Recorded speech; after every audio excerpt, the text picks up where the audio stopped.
Hi, besties. Thank you for joining me. Well, twice in one day. I am, what's the word? I was going to say delulu because I'm probably delulu as well, delusional, but little delirious feeling because sometimes it's a lot for me energy wise to do more than one episode in one day. But hey, we're gonna just go with it. It's not my first time doing that. So anyway, here we go. Oh, I'm sorry. We're doing Salt Lake City. And I'm not going to do any of the gossip because, my goodness, Giorgio and I on the Orange County episode really got into all of the gossip. We're good. So, I mean, having this cold open really goes along with the cold open of Salt Lake City this week. Y'all, let me just say, this was a breath of fresh air, leaving me feeling raw as a cucumber. Sure did. So let's just get on into it, okay, friends? Yeah, cold open. Cold open. I see what y'all did there with a cold open on Salt Lake City, our little snowflakes. Um, Something very terrible happens. Heather gets some sort of a phone call while they're in Bermuda, which, listen, I'm so glad for these women finally getting to leave the continental US now that Jen Shaw is not with them. But man, I would love for someone to be thrilled for me to go on a trip outside of the continental US. My day will come. Anyway, so we're going to see what happens when the ladies go to Bermuda. Heather didn't want whatever the phone call was about to be seen on camera, I guess. Again, just gonna have to wait and see. So we are in Salt Lake City and we start off with the Sundance Queen rearranging furniture and turning the lights down to 20%. No, that's 30. That's 34. No, 29, 23, 20. That's it. Thanks, guys. I love that. So, in the car with Lisa and John, Lisa is saying that she feels bad missing time with the kids because of Sundance and how it's just a few days, but that it's Jack's senior year and he's going on a mission instead of school. Listen, that kid, I'm not quite sure why she was so shocked when he literally said to her, I mean, fudge college, honestly. May as well have said, I'm too fresh wolf for that ship. I've got plenty of them. Plenty of them. And I guess Lisa and Jack got into an argument because she wanted to see his essays for the schools he's been applying to. And she said he just started bawling and said he wants to go on a mission for 2 years because he's not like Lisa and John. It was very much like opening of a Disney movie. No, Dad, that's your dream, not mine. You know what I'm talking about. Um, so yeah, I mean, also, Lisa, we got to do something about Jack's hair. God, teenage boys, man. And because I'm going to have one someday. So we go to Heather's house, and listen, I don't want to hear it. I have a very big soft spot for Heather Gay. I just do. Don't care. Don't care what you have to say about it. I think a lot of us, you have to have a small soft spot for her. I mean, honestly. And I'm happy for her that she got to buy her new house. She had the same house for so long, and she made the New York Times bestsellers list with Bad Mormon. So good for her. Now, yes, Heather. Sorry, I'm like got a little confused because I just wrapped up the Orange County episode. So, Heather, I do need to speak to you about the white leather tufted bed. We're not doing that. Nope, we don't do that. Thank you very much. Heather's shoveling the snow, and Meredith shows up, and Heather kind of makes Meredith help her shovel the snow, and there becomes like a whole bit about how Meredith prefers an ice pick, which I don't know. There better be a callback to this because I'm a little confused. Maybe I missed an innuendo. That is quite possible. Lots of innuendos go over my head, unfortunately. So, they go inside, and Meredith says to Heather, "You're my first New York Times bestseller friend," and Heather's like, "I'm officially a hobnobber," which. Listen, I know this like one of the themes of this episode is that these women don't read. I read, and I actually did have to look up what hobnobber meant. And there's not even like a really great definition of it. It's just kind of like, I don't know, the use it in a sentence is what I got the most out of from it, to be honest. where it said the actor's agent is a hobnobber for the actor. I don't know. It was kind of confusing. Anyway, so then Heather mentions the backlash she's been receiving from the church and says, I've been under scrutiny for being friends with someone who went to prison. No, Heather. No, honey, you've been under scrutiny. Well, because you were friends with someone and riding and dying, ride or die, riding and dying for someone who was scamming the elderly and disabled and, like stealing their money. That's what you were under scrutiny for, and then continuing to ride or die for them. And then she adds into what the other thing she was under scrutiny for, which was I had an unexplainable black eye. I've learned that the hate is always going to come, but right now I'm just going to try to block out all the haters for the first time in my life and live my life authentically for me. So Meredith asks Heather what she's been up to and if she's seen Whitney, and Heather says she just saw Whitney for the first time in several months. And we see what's supposed to be a flashback from like one day earlier, which, okay, sure, we know about the timelines.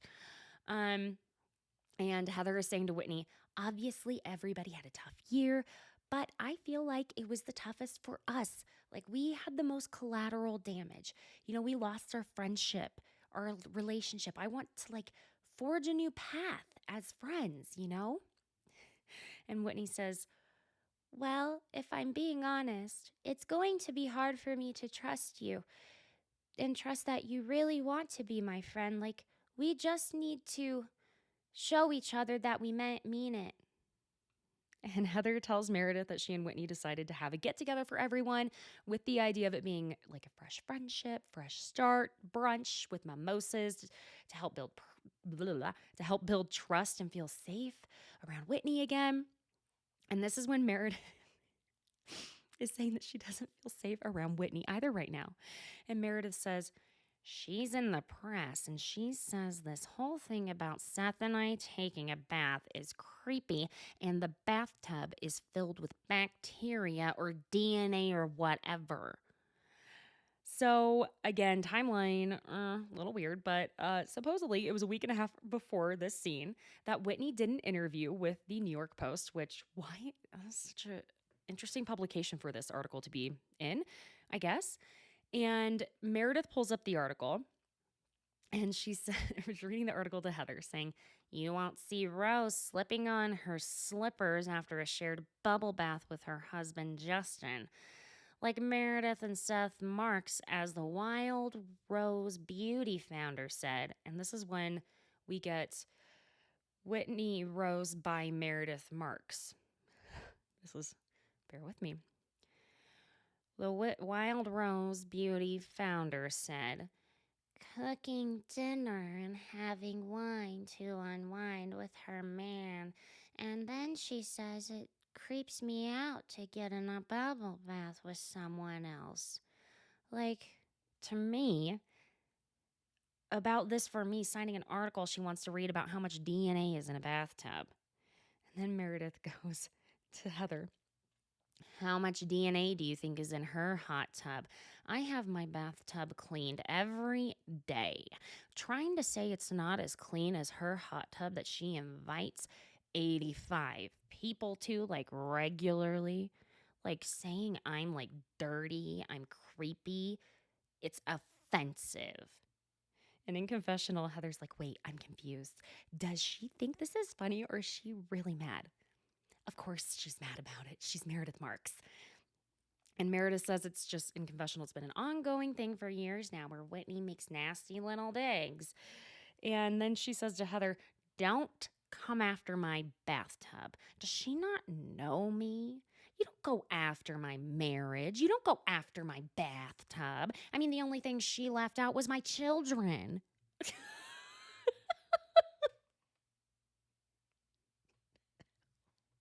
You guys, listen, I'm going to tell you what.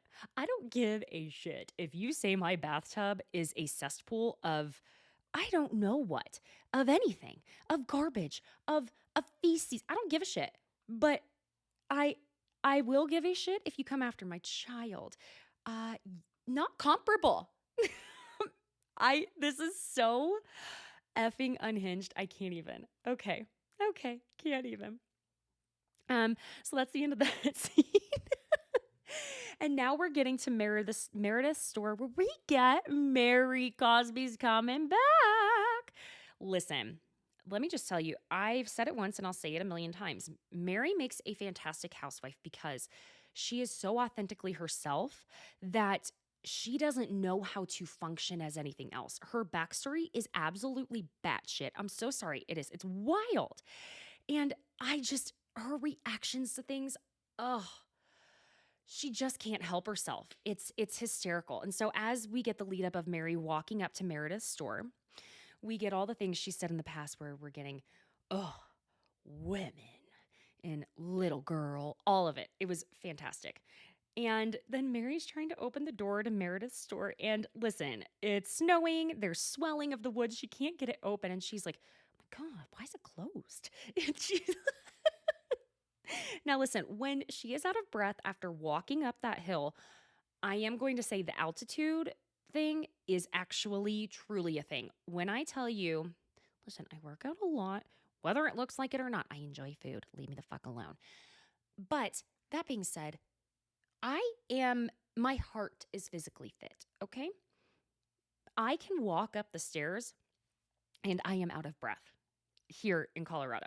So, yeah, it's the same thing. It's because the oxygen is literally thinner. There's less oxygen to get inside of you. So, that also lends to why a lot of athletes like Olympic athletes, will train places like Denver or Utah because then they go somewhere else and you can run like nobody's business compared to and like have so much more effort exerted compared to other places.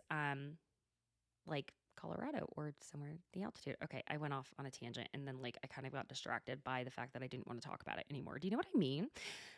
Because no one gives a shit about what the athletes are doing. So I guess Meredith has been in touch with Mary over the last year, and Mary pretty much cut off everyone except for Meredith. And they go to lunch, and Meredith is asking Mary to catch her up on how everyone in her life is doing. And Mary says, I'm like a dinosaur. I'm like in dinosaur mode right now. Like, that's how much I need to be caught up. And in confessional, Mary says, so Robert Jr. has a girlfriend, but everyone tells me it's his wife. So we're going to figure that one out. And the producer asked her if she's asked him about it. And Mary says, I haven't had the chance. The producer's like, you live in the same house. And she's like, mm.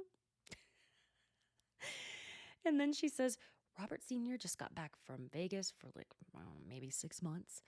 And the producer asks how that was for her. And she's like, it was good. And so then Mary asks Meredith how she's feeling about Jen. And Meredith says, I mean, look, there's nothing to say about it anymore. The fact is she's guilty and she's going to serve her time and everyone's moving forward now. That's the only positive. And Mary can hardly contain her. I mean, Mary, you got to contain that smile a little more. I mean, she is literally sitting there going,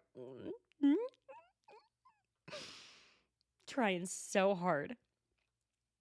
And Meredith hasn't spoken to Jen since she went to prison. So in confessional, the producer asks Meredith if she's tried contacting Jen since she's been in prison. And Meredith says, I mean, she's in prison. Like, what do you want me to do? Damn, girl.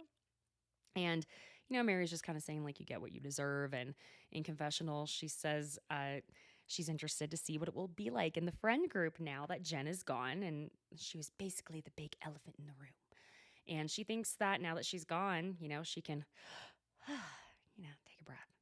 And Meredith looks at Mary and she goes, I see. Are you not going to eat your salad? And Mary goes, no, it's spicy. I don't do spicy. Spicy comes out the other end, spicy. Ouch, ouch, ouch, ouch, ouch, ouch, ouch, ouch. Oh my God. Okay. So now we go to lunch with Angie, Lisa, and we get to meet Monica. Angie shows up in a hot pink Versace silk top with a pussy bow, hot pink shoes, leather pants, and hot pink sunglasses that she refuses to take off until Monica walks through the door and sits down, okay? So we meet Monica, and Angie says regarding her sunglasses, oh, I better take them off, all the better to see you with, my dear. I need windshield wipers for these. So Angie says to Monica, it's, nice to see you on the town without the babies. And in confessional, Angie says, being friends with Jen Shaw introduced me to things I would have never known or been around, like the legal system, the difference between federal and state charges, and Monica. We met through Jen. Since we were both picking up the pieces of a destroyed friendship, we figured, hey, let's do it together. So then Lisa shows up, and Angie introduces her to Monica, and Lisa says, oh, we've talked before. And in confessional, Lisa says, I remember meeting Monica a few years ago. She was running an errand for Jen and meeting her at the airport to give her something she forgot. The only thing is that she doesn't look like the same person.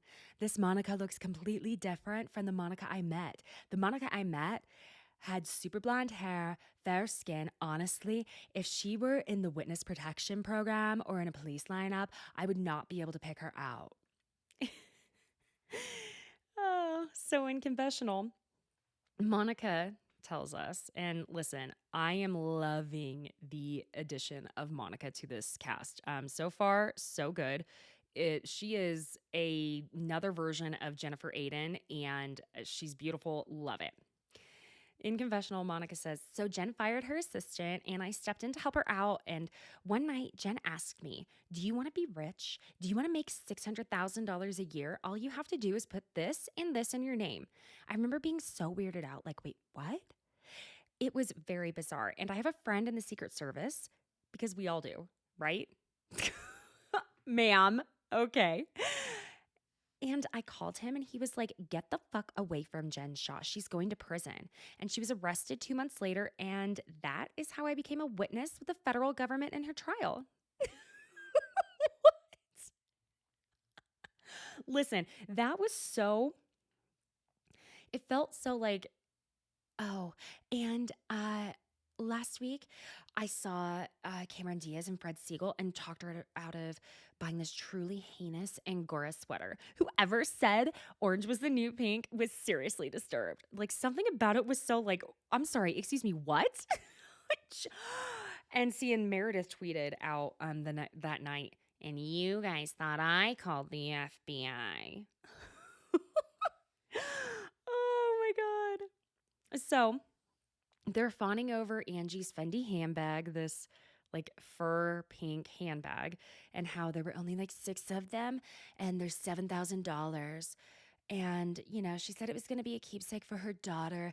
And they're joking about the bag and how she needs her own seat. And the waiter just looks like, oh my God, you gobbling turkeys. Like, do you know what I'm talking about? You've heard me talk about this before. He could not give a shit. He was like, God, I fucking hate these bitches in my job. And so anyway, the waiter's looking at them like, and what would you like to eat aside from the fur purse? And Lisa immediately orders and she goes, can I get a Diet Coke and a Vita tequila?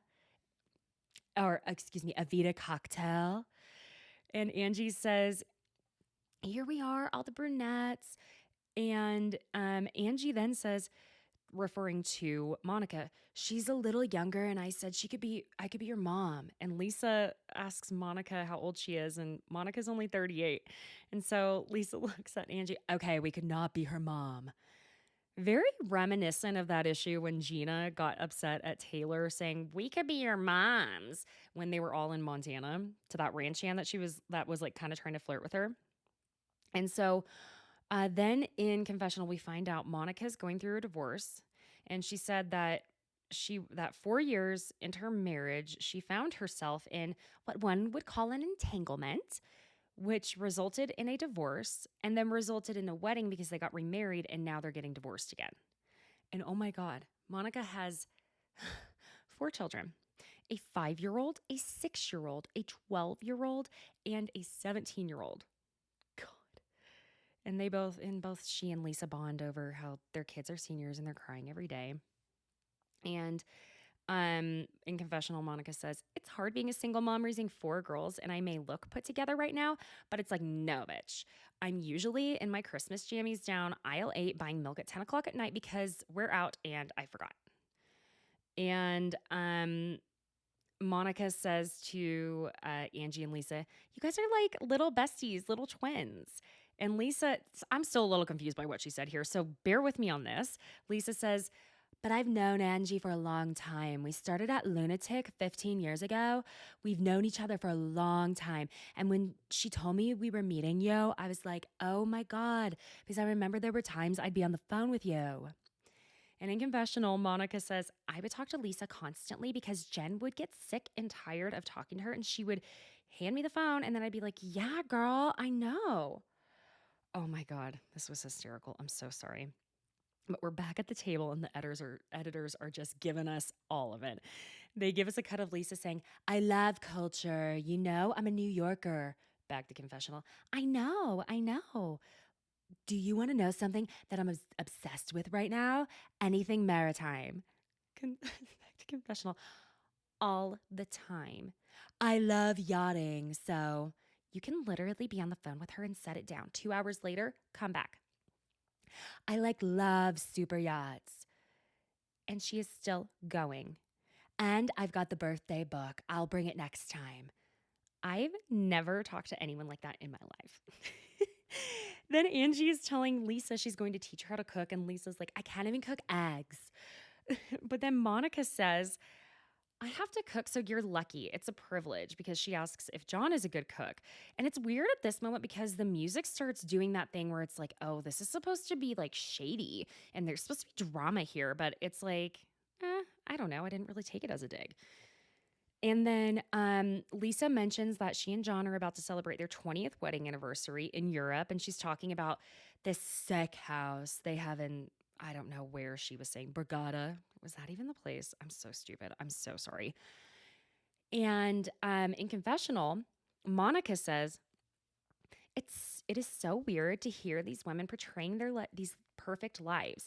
We've all heard things about each other, things have been said to Jen. So I'm trying to walk this fine line of being open minded and non judgmental, even though all their dark secrets are heavy on my mind.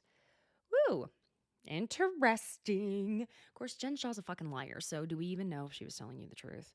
Let's be honest. And I have a feeling Monica agrees with that too. So listen, so far, I really love Monica. Don't disappoint me, bitch. They all agree that they need to get together and do it again. But at the end of the lunch, we get that whole, cut up of them all giving each other like these awkward long looks. So I don't know. I guess we're gonna have to wait and see on that one. So we are at the what is it? Fresh friendship, fresh snow. That is okay, y'all. I gotta confess something. Now you're gonna hear it every time I'm talking. So I don't know if I should have even said anything. But I have this weird little lisp when it comes to SH. And so saying those words really hard for me. Like saying the phrase shoulder surgery. Okay, anyway, I have ruined. Listen, it's already hard enough, I'm sure, to listen to me. So, anyway, Heather is setting up, and listen, I don't care what anybody says. I think Heather looks amazing. I know she had more work done, but if she's feeling good, I'm feeling good. Okay. By the way, she and Whitney are looking more like each other in confessional. Isn't that interesting? Um, okay. So what is it that this woman that was helping her kind of reminded me of Meredith from the side, but she didn't. Anyway, so we learned that they have 1,500 snowballs set aside for them to have a snowball fight. The food looks amazing.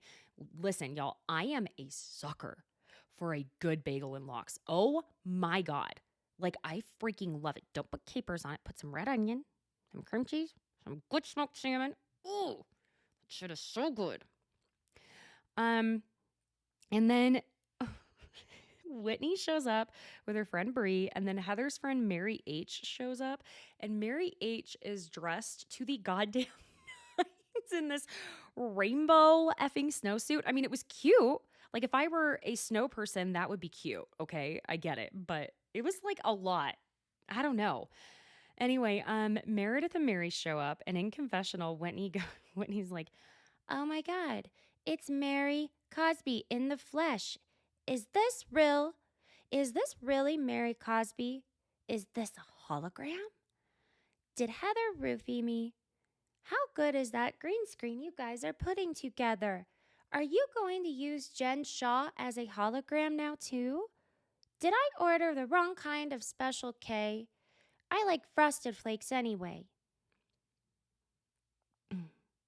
Heather runs to greet Meredith and Mary and says, "It's our most anticipated guest of the year."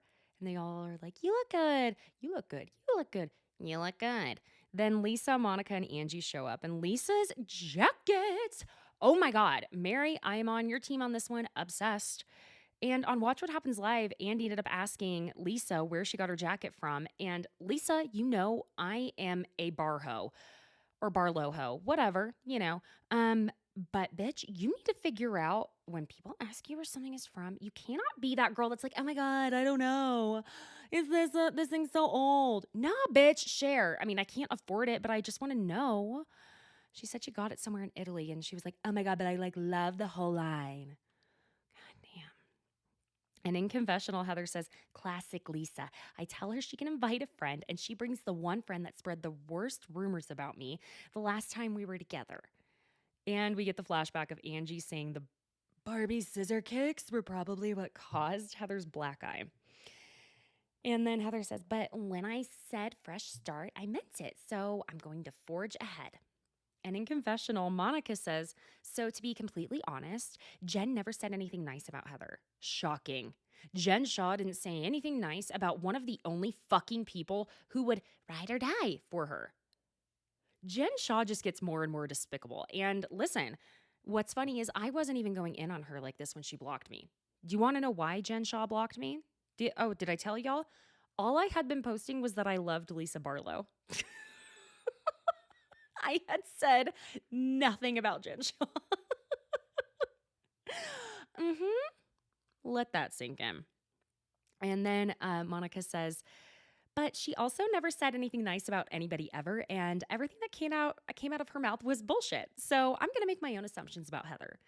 Thank you, Monica. Great.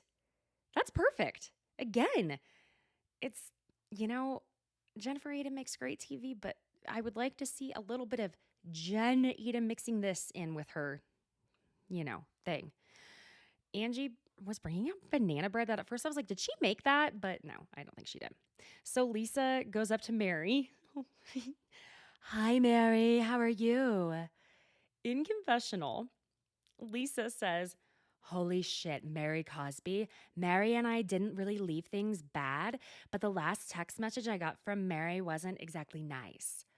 Oh my God, you guys.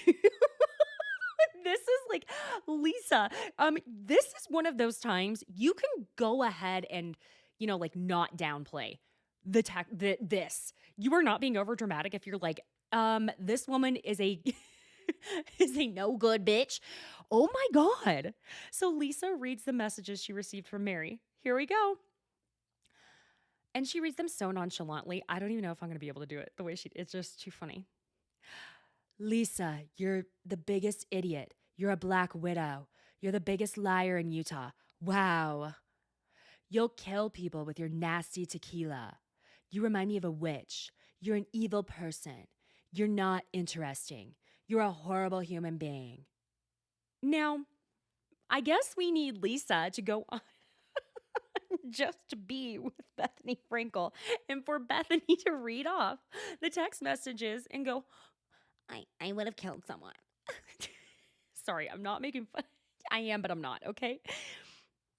And then immediately it cuts to after Lisa has read that Mary said to her, "You're a horrible human being." Cuts straight to confessional. Mary going, "Yeah, I do feel good seeing Lisa right now. I do. And I really like her jacket." So, see, you guys, we needed Mary. Something about Mary is just like, oh, did you hear what I just, oh, look at what I just did there with that phrase. But really, she has this thing that like she's the comic relief without meaning to be. And I'm really hoping the allegations about her church are not true. Please, God.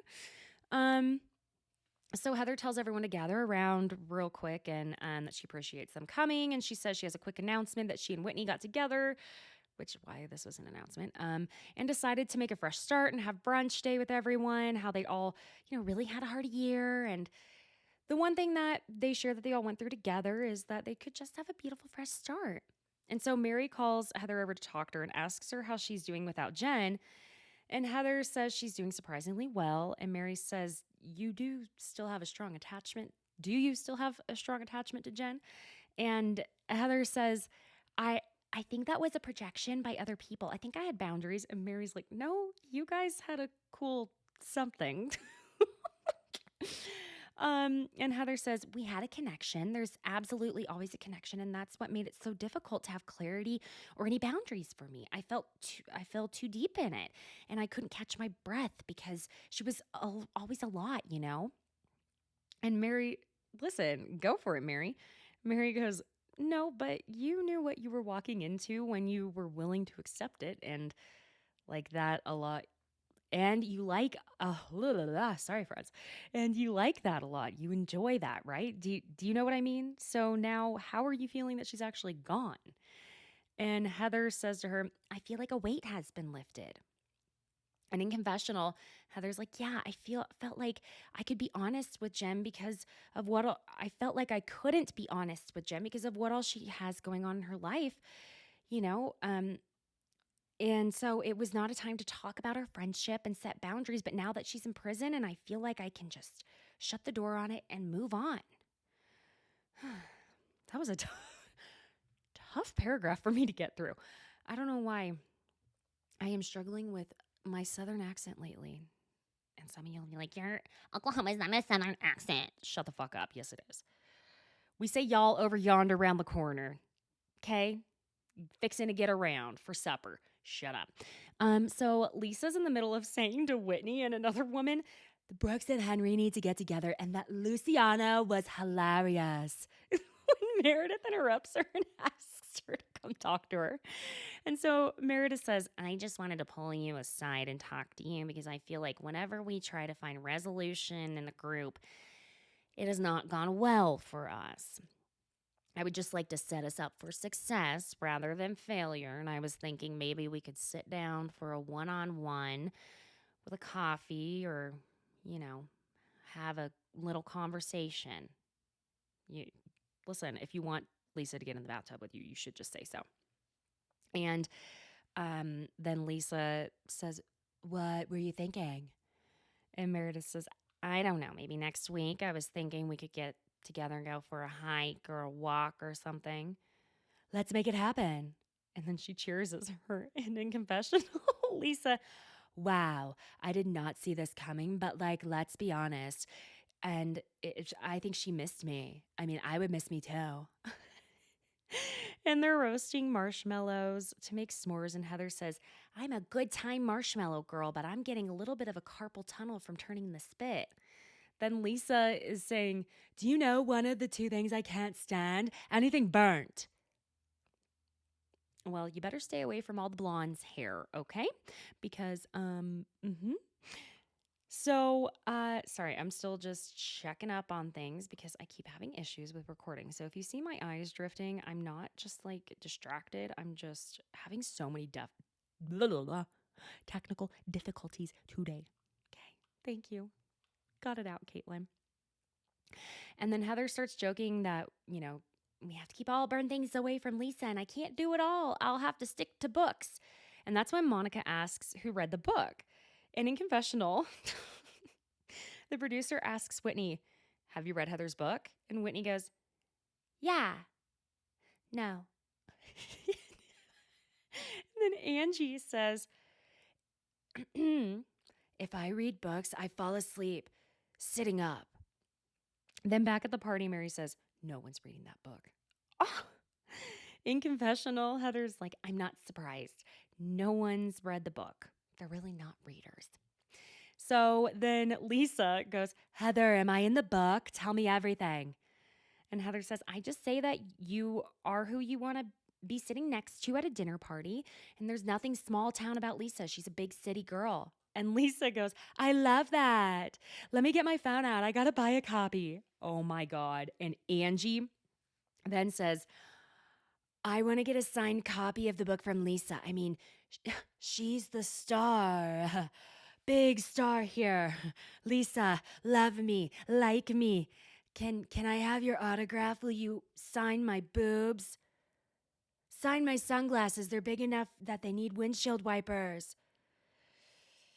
And in confessional, Heather is like making fun of Angie, saying, Lisa, will you sign it for me?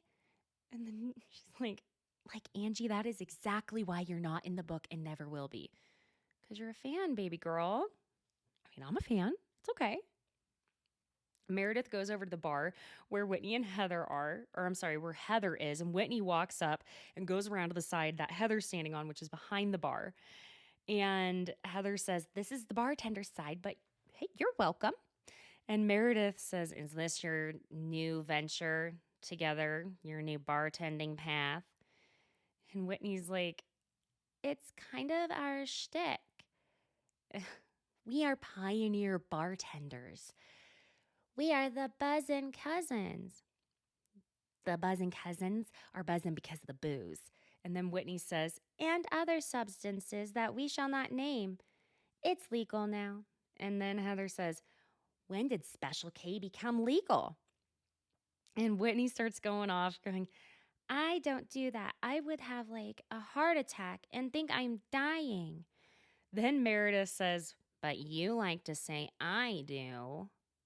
And we get the flashback from the last part, the last reunion, when Andy's asking about the insinuation that Meredith has a pill problem. Now, I don't know. I don't know what people on pills are really like, or maybe I do and I just don't know.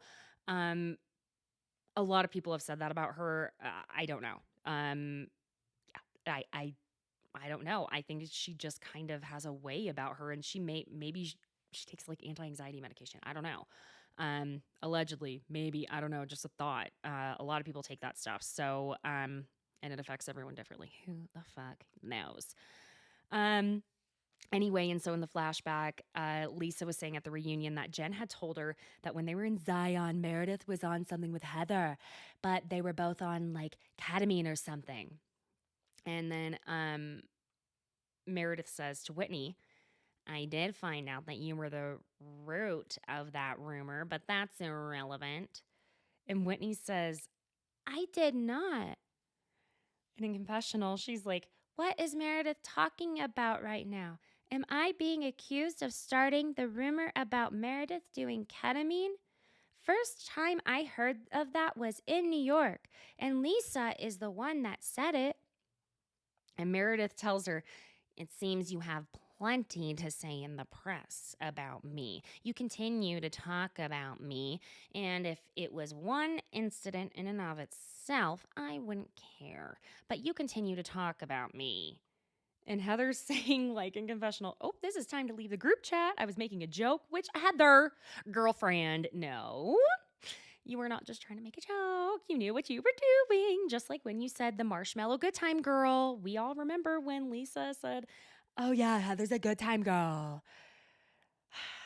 You know what you were doing. And we get the slow-mo. Special K become legal. You know how to make the passive-aggressive jokes. So Heather excuses herself real quick.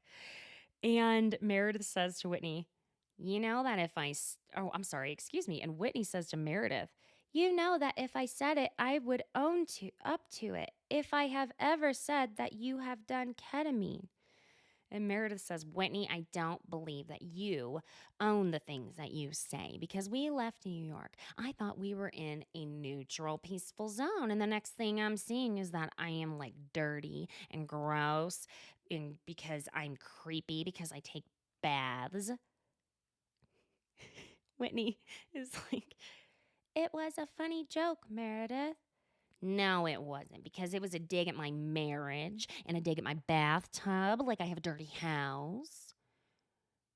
And you said something about Brooks, how he needs to wash his face, and how the bottom of my daughter's jeans are dirty. You called me dirty. I mean, really, you would think she said those things, though. And in confessional, Whitney's like, I would never assume that Meredith has a dirty house. I don't even know where you're living right now. I don't know which vacation rental you're staying in.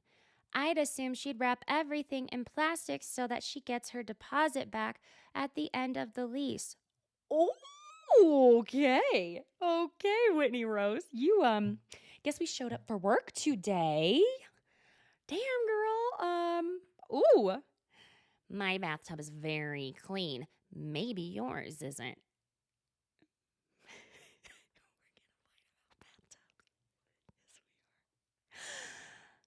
Mine is very clean. Okay. Meredith, I take baths all the time.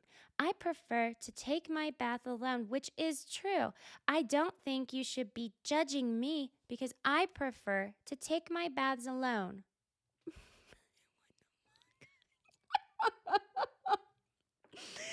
And then Whitney says in confessional, it is my right to prefer to take a bath alone. It's about the fact that they sit in the tub clean. Like, that is creepy to me. And Whitney tells her, I don't like to bathe with people. That was just a shady joke.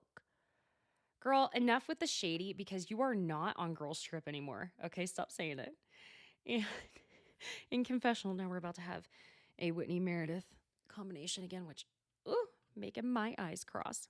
In confessional, Meredith says, it really bothers me that Whitney can go, oh, I was just being shady, so now you can take whatever you want and twist it to benefit you so you don't have to take any accountability.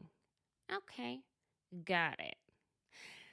Meredith says to Whitney, did I make shady jokes when you got naked painting with your husband? Did I make jokes and say, oh, I wonder if she got bacteria in her vagina?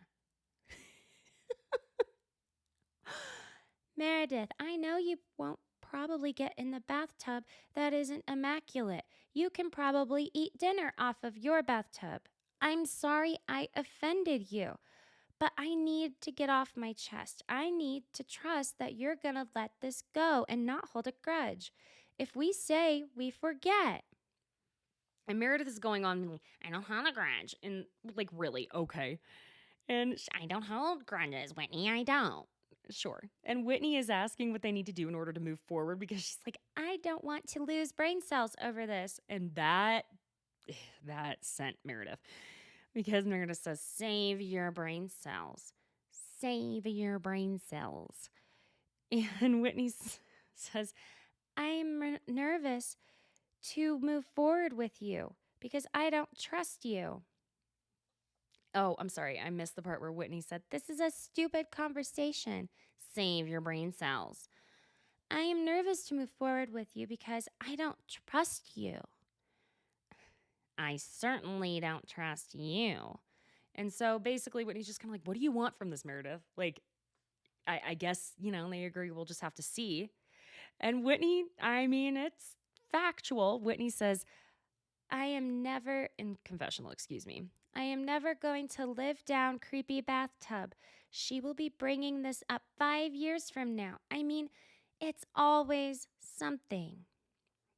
We are fighting about bathtubs. We are fighting about dolphin training suits, whale suits, caviar, and bathtubs. Yes. Thank you. So Heather announces, are you guys ready for the next activity? It's involving snow and being outside. And Mary immediately says, nope, not doing that. You know what? Yep, me too, Mary. Feel ya.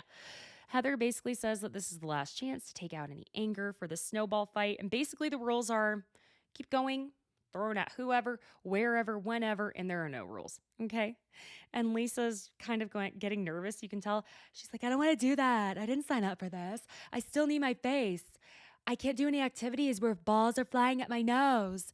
And in confessional, Lisa's like, the only snowballs I like are the kind that you get at the gas station. They come in the pack and they're pink, they're cream filled, they got the coconut on top, and they're not these things that are made out of ice. It starts out so awkward, like frilly, frou-frou throwing, and Lisa eventually says, I'm done. And then right when that happens, Meredith hits her in the hat with a snowball, and that's when like all hell breaks loose, and it is fucking hysterical, okay? I'm sorry. It was so funny. Whitney's hitting Meredith, yelling, leave it in the past. And Meredith is just hitting Lisa. And Mary is just sitting in that warming house going, what is going on? Are they like having fun, which is so funny to me. It sounds like a bunch of women dying, which, yeah, that's accurate. And then, because she couldn't even see what was going on, but Monica ends up yelling, "Yippee-ki-yay, bitch!" and tackles Angie. And then Heather says, "It's like Lord of the Flies," which is a book they probably haven't read either. Oh. Listen, y'all, this was such a great start for Salt Lake City. I was so happy. Um, it was just refreshing, a non-toxic, funny, fun thing. Like, I don't know what it is, but the last year, I think once everyone was getting over like the COVID of it all, not that we're over it, but you know what I'm saying. Coming out of that, shutdown, I think that's part of what gave our housewives a weird time. And that's why I think everyone's saying it's back, it's back, it's back. So I'm thrilled. Okay. Can't wait to continue watching. Again, friends, I'm working on a name change. It's coming. Instagram will not even allow me to use my own name, even though, yes, spoke with someone over at Meta, and the person who has my name has not used their account in over a decade. Thank you so much for your help, Meta. God, I can't use my own name. Anyway, it's such a pain in the ass. Y'all know what I mean. All right, subscribe. Leave a good review if you could. I know I'm annoying, but maybe I'm annoying in an endearing way. I don't know, probably not. Just thank you for joining. Subscribe, review, all the things. I'll see you next week.